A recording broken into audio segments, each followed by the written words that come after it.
ہمیں سال کے کس کس موسم میں ہمیں پروننگ کرنا ضروری ہے۔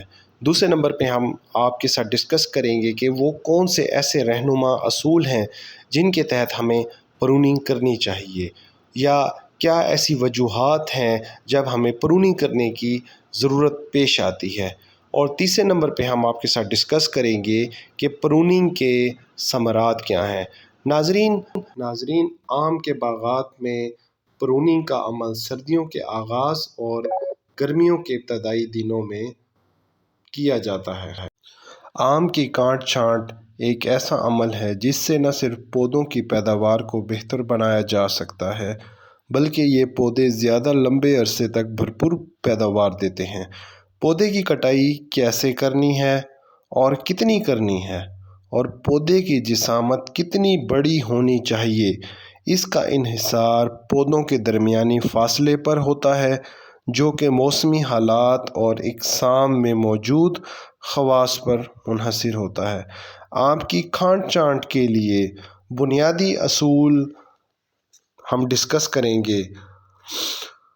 پودے کی جسامت کو محدود رکھنے کے لیے وہ تمام شاخیں جو پودے کی مجوزہ جسامت سے باہر نکلیں ان کو کاٹ دیں۔ یہ عمل پھل توڑنے کے فوراً بعد کریں تاکہ اس کے بعد ان شاخوں پر نئی بڑھوتری ہو سکے۔ جیسے کہ ناظرین، آم کی جیٹھی ورائٹیاں جیسے کہ دسہری یا مالدہ اور آم چوسے کی برداشت کے فوراً بعد آپ یہ عمل جولائی کے اینڈ میں آپ کر سکتے ہیں۔ پودے سے بیمار اور خشک ٹہنیوں کو کاٹ دیں، یہ دوسرا اہم اصول ہے پودے کی پروننگ کا۔ اس سے پودے کے اوپر بیماریاں کم پھیلتی ہیں اور یوں یہ پودے صحت مند ہو جاتے ہیں۔ تیسرا اہم اصول، پودوں کی چھتری میں سورج والی سمت سے روشن دان بنائیں۔ اس سے پودوں کے اندر روشنی جانا شروع ہو جاتی ہے جو نہ صرف کیڑے اور بیماریاں تلف کرتی ہے بلکہ یہ پودے بہتر طور اندر سے بھی پھل اٹھاتے ہیں۔ تاہم یہ عمل سردیوں میں بھی کیا جا سکتا ہے۔ چوتھا اہم اصول، زمین کے ساتھ لگی تمام شاخوں کو کاٹنے سے پودے کے نیچے چھپے ہوئے کیڑے اور بیماریاں تلف ہو جاتی ہیں۔ ناظرین، ایسی تمام شاخیں جو کہ گھیرے کے اندر موجود ہوتی ہیں اور زمین کے ساتھ ٹچ ہو رہی ہوتی ہیں، تو وہ زمین میں ایسے کیڑے جو کہ زمین کے اندر جا کر زمین کی 1 سے 2 انچ کی پرت کے اندر جا کر اپنے انڈے دیتی ہیں اور پھر بحفاظت ان انڈوں سے بچے نکل کر نیچے لگی شاخوں سے اوپر چڑھ جاتے ہیں، اور یہ اس کے لیے ایک آسان پناہ گاہ کا باعث بنتی ہیں۔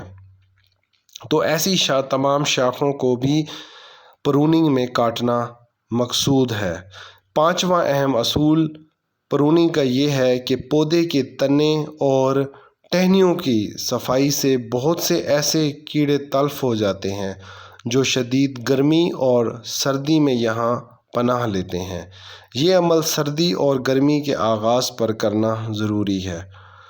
چھٹا اہم اصول ناظرین، موٹی کٹی ہوئی شاخوں پر پھپھوند کش ادویات کا پیسٹ لگائیں اور چھوٹے زخموں پر پھپھوند کش دوائی سے سپرے کریں۔ آپ کسی بھی فنجی سائیڈ جیسے کہ ایزاکسیسٹروبن یا کاپر آکسی کلورائڈ کا کاٹ چھانٹ کے بعد فوراً اگر آپ سپرے کر لیں گے تو یہ بہت زیادہ ہماری پودے کو جو ہے وہ بیماری سے بچانے میں مددگار ہے۔ اس کے علاوہ جو آپ بڑی شاخوں کو اگر آپ کاٹیں گے تو بڑی شاخوں کو آپ 2 سے 3 انچ آگے کی نہیں بلکہ بالکل پیچھے سے آپ کاٹیں گے، جہاں سے وہ شاخ نکل رہی ہوگی اس کی اوریجن کے بالکل اوپر سے آپ کاٹیں گے تاکہ وہ جلدی سے اپنی ریکوری کر لے، اور اس طرح سے پودا ایک ہیوی لاس سے ہمارا محفوظ رہ سکتا ہے، جو کہ اس کو چوٹ کو ریکور کرنے کی صورت میں بھرپائی کرنی پڑ سکتی ہے۔ تو یہ آپ مطلب کہ جو بڑی شاخیں ہیں اس کو بالکل آپ بیس سے ان کو کاٹیں، جو کہ ہماری شاخیں 8-8 انچ 10-10 انچ کی بڑی شاخیں جن کو ہمیں جو زمین کے ساتھ لگی ہوتی ہیں اور جن کو ہمیں کاٹنا پڑ جاتا ہے، تو اس میں آپ خیال کریں کہ ان کو بالکل آپ بیس کے ساتھ سے کاٹیں۔ اس کے علاوہ ناظرین اب ہمیں پھل زیادہ سے زیادہ پھل حاصل کرنے کے لیے، پروننگ کے ثمرات کو حاصل کرنے کے لیے، زیادہ پیداوار کو لینے کے لیے، اب میں آپ کو ایک اصول اور بھی یہاں پہ وضاحت کرنا چاہوں گا کہ آپ کس اینگل سے شاخ کو کاٹیں گے تو اس سے ہمیں جو ہے زیادہ پیداوار حاصل ہو سکتی ہے۔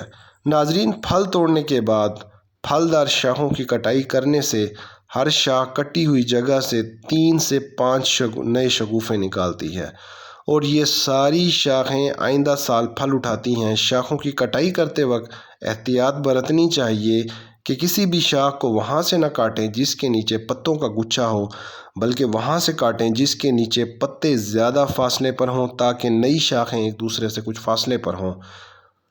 ناظرین، یہ تھے ہمارے کچھ رہنما اصول جن کو آپ اپنا کر اپنے باغ کی آرام سے اور بہت خوبصورتی سے پروننگ کر سکتے ہیں۔ اب میں آپ سے ڈسکس کرنا چاہوں گا کہ ایسے کیا ثمرات ہیں پروننگ کے۔ ناظرین، سب سے بڑا جو ہمیں بینیفٹ حاصل ہوگا پروننگ کے بعد، وہ ہمیں زیادہ پیداوار کی صورت میں ہماری پیداوار بڑھے گی، کیونکہ جب آپ ایک شاخ کو کاٹیں گے تو وہ آگے 4 سے 5 اپنی نئی شاخیں نکالیں گی، تو وہ 4 سے 5 جو شاخیں ہیں وہ ساری ہماری زیادہ پیداوار دیں گی۔ اس کے علاوہ جب ہم شیڈی ایریاز کو، اپنے پلانٹ کے شیڈی ایریا سے شاخوں کو ریموو کریں گے تو اس سے روشنی اور ہوا کا بہترین انتظام بنے گا، بندوبست بنے گا، زیادہ لائٹ پینیٹریشن ہوگی، جس سے ہماری بیماریوں کی شرح، اینتھراکینوز یا دوسری ہماری مینگو ہوپر، کیونکہ یہ شیڈی ایریاز کو پسند کرتی ہیں، تو وہ جو ہے اس کا اٹیک آپ کو کم سے کم نظر آئے گا۔ ناظرین، پودے کی ساخت خوبصورت بنے گی، پودا اور اوورآل ہمارے آرچرڈ کی جو صحت ہے وہ بہتر سے بہتر ہوتی جائے گی، اور اس کا آپ کو جو ہے فائدہ آپ کو فیوچر میں لازمی ملے گا۔ Thank you. ہمارے چینل کو سبسکرائب کر دیں اور تاکہ ہماری آئندہ آنے والی ویڈیوز سے آپ فائدہ حاصل کر سکیں۔ Thank you.